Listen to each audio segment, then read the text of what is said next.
Tonight, we're nearly a week into the government shutdown, and still, what we've heard from our sources and from lawmakers on the record, there is no deal or end in sight as of this moment. Both parties are still at odds over the expiring Obamacare subsidies and what Republicans are saying Democrats should be voting for, as you just heard from Congressman Jim Jordan there. And President Trump today said this about Democrats from the Oval Office.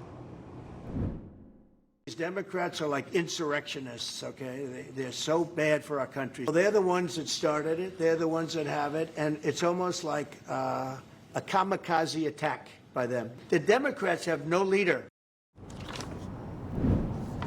I'm joined now by my political sources, former Trump campaign advisor David Urban and former senior advisor to Hillary Clinton's campaign, Karen Finney is here. And Karen, let me just start with you based on, not just what we heard from the president, but also from Chairman Jim Jordan here in terms of pushing this back on Democrats and saying this was something that they voted for a couple of months ago back in the spring and it's something they're not willing to vote for now. How do you think it's playing out? Well, I think the polls are showing that actually Democrats are winning on this issue. Americans are very frustrated, and most of the polling I've seen suggests that they are blaming Republicans more than they are Democrats. More importantly, though, because the president has failed and Republicans have failed to lower costs in other areas, as Americans are receiving, I just got mine last week, notices about their upcoming increases in health care, they're mindful of what's about to happen in their own lives. And so what they're seeing play out is actually part of what is happening in their own lives in terms of costs going up. So I think that's part of why people are believing that this is a fight about health care and recognize that there's a real consequence to them very directly if this doesn't get resolved. Yeah, David, what do you make of this? Because basically what Republicans have been saying to us is that they think Democrats are going to start to feel the pressure. Last week I was talking to White House officials who said, we think a few more Democrats, Senate Democrats, are about to break on this. We haven't yet seen that happen. Yeah, Caitlin, it's a shame because real life Americans are going to start to suffer here in a few days. On October 15th, the military is going to miss their paycheck. There's going to be following those dates, there are going to be more people missing getting paid. Federal employees won't get paid. There's an incredible stress. We're seeing it now in the air traffic control system because of shortages, people kind of calling out sick and redirecting air traffic. And so, at some point, the American people are going to get tired of it. At what point, we don't know yet. And listen, I think that, that Chairman Jordan and others have a valid point. Democrats could just vote for a clean CR. Healthcare subsidies, these things don't go away until sometime in November, so there's plenty of time to continue to negotiate. Doesn't mean the CR is a continuing resolution. Doesn't mean the bill's going to be done forever.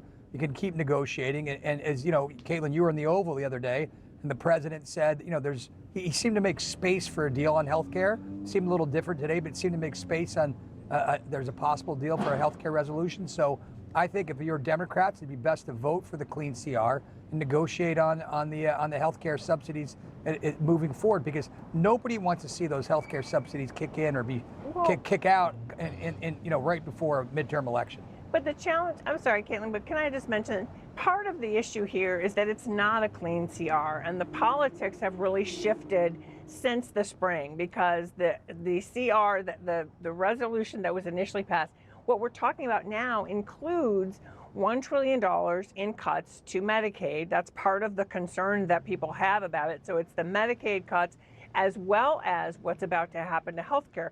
I think if we were actually talking about the budget that was passed in 2024 with no changes, that would be a different conversation. But over the summer, we saw Americans come out in pretty large numbers across the country, not just in blue cities or blue districts, and protest and make their voices heard at town halls. So I think that's the other part of the politics here in terms of what's going on the ground in the country. Yeah. Well, and David, one thing, I want to hear your thoughts on that, David, but also the other thing we've heard mentioned was what's happened also over the last few months is that they passed a rescissions package here, basically clawing back funding that Congress had approved. And some Democrats have said, we can't trust any agreement even that we make with Republicans or with the White House. Yeah, listen, there have been plenty of articles written on this, the lack of trust on both sides, right?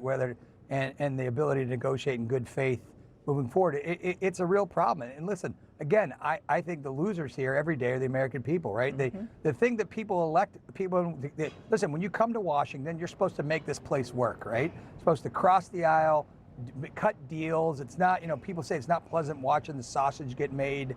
It really isn't. And so now, we couldn't pass 13 spending bills. When I used to work on Capitol Hill back, in the Stone Age times, we passed 13 separate spending bills, right? 13 separate spending bills. So quaint. It was crazy, right? That whole I'm just a bill on Capitol Hill. Nobody even knows what that means. It doesn't happen anymore, right?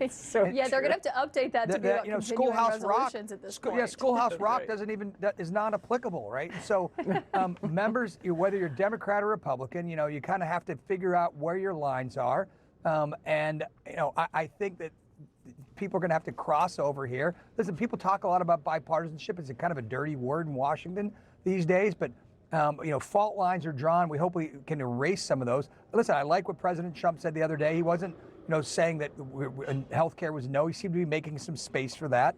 I'm not quite sure that there's anybody to negotiate on the other side, though, because Speaker Jeffries has a different opinion than Minority Leader Schumer, and so there's lots of voices on the Democratic side. So I guess we'll just have to wait and see what happens here in the next few days. So. Yeah, we will. David Urban, Karen Finney, we will be paying close attention. It's great to have both of y'all here tonight. Thank you so much. Thanks.